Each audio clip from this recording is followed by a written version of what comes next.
ஒரு அழகான காட்டில் தங்கக்காகம் காய்ந்த மரக்கட்டையில் அமர்ந்தது.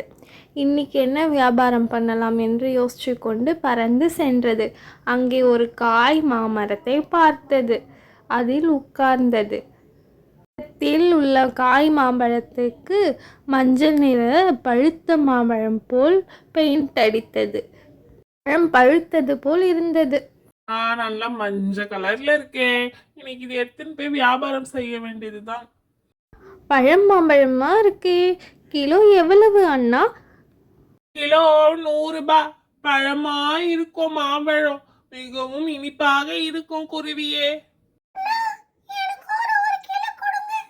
இரண்டு பறவைகளும் ஆளுக்கு ஒரு கிலோ வாங்கி கொண்டு வீட்டிற்கு சென்றன. ஒரு நாள் மாமிக்கிளி லட்சுக்குருவியின் வீட்டிற்கு சென்றது. வேகமாக பறந்து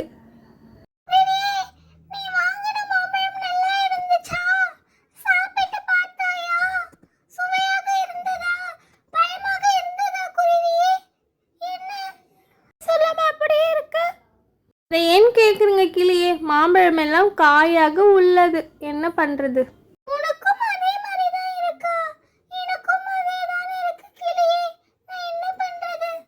எப்படி மாமி கிளியே? தங்க காகமிடம் இருக்கும்போது பழமாக இருந்தது, வீட்டிற்கு வந்தவுடன் காயாக ஆகிவிட்டது. தோறும் தங்க காகம் காய் மாங்காவிற்கு பழம் நிறம் அடித்தது. போய் வித்துற வேண்டியதுதான். Kilo 100, kilo 100. வாங்க வாங்க, யாருக்கு வேணும்? கிலோ 100 மாம்பழம். என்னது கிலோ 100? அப்ப எனக்கு 1 கிலோ கொடுங்க, நல்ல பழமா பார்த்து கொடுங்க தங்கக்காகமே. இதோ தருகிறேன், நான் தான் என்ன, வாங்கிக்கோங்க. பழமா இருக்கு. நல்ல வேலை, ஊர் மக்கள் யாருமே கண்டுபிடிக்கவில்லை. நம்ம டெய்லி இதே மாதிரி வித்து காசு சேகரிக்க வேண்டியதுதான். கடனை எல்லாம் அடைச்சிட வேண்டியதுதான். ஆந்தையும் 2 கிலோ மாம்பழத்தை வாங்கி சென்று கழுகு வீட்டிற்கு எடுத்துன்னு போய் கொடுத்தது. கழுகு கழுவும் போது கலர் மாறியது. ஏங்க, அந்த மாம்பழத்தை கழுவுன அது உடனே காயாயிடுச்சுங்க, என்ன பண்றதுங்க? போயிடுச்சா? அப்ப இது அந்த தங்க காகத்தின் வேலைதான், எனக்கு நல்லா தெரிஞ்சு போயிடுச்சு. தங்கக்காகம் நிறைய பணம் சேகரித்தது கூட்டிற்குள்ளே. தோறும் இதே மாதிரி மாம்பழத்திற்கு கலர் அடித்தது. ஒரு மரமாக சென்றது. ஊர்க்கார மக்கள் எல்லாம் என்ன இவ்வளவு முட்டாளாக இருக்கிறார்களே, யாருமே நம்பவில்லையே. இன்னைக்கும் போய் வியாபாரம் செய்ய வேண்டியதுதான். மாம்பழம் மாம்பழம், கிலோ 100 ரூபாய். மாம்பழம் மாம்பழம், யாருக்கு வேணும்? வாங்க வாங்க, இனிப்பா இருக்கும், வாங்க. 2 குருவிகளும் பறந்து வந்து கேட்டது. தங்கக்காகமே, இது காய் சீசன், உன்னிடம் மட்டும் இப்படி பழம் இருக்கிறது? இதை பத்தி சொன்னா உங்களுக்கு எல்லாம் புரியாது. பழம் வேணும் மட்டும் வாங்கிக்கோங்க, தேவையில்லாத கேள்வியை கேட்காதீர்கள். என்கிட்ட வந்து வேணுமா வேணாவா? பலத்த மழை பெய்தது. மாம்பழத்தின் மேலிருந்த கலர் எல்லாம் போய்விட்டது. 2 குருவிகளும் பார்த்து விட்டன. தங்கக்காகம், நீ இப்படிதான் எல்லாரையும் ஏமாத்தின்னு இருக்கிறியா? இன்னைக்கு நீ வசமா மாட்டின. இங்க இருந்து நீ எங்கேயுமே போகக்கூடாது.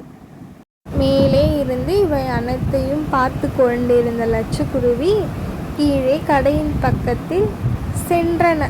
எல்லாத்தையும் பார்த்துதான் கொண்டிருந்தேன். இந்த தங்க காகத்திற்கு இதே வேலையாக போய்விட்டது. நானும் 1 கிலோ மாம்பழம் வாங்கி ஏமாந்து விட்டேன் தங்க காகத்திடம். 3 பறவைகளும் ஒன்று சேர்ந்து ராஜா கழுகிடம் சென்றது.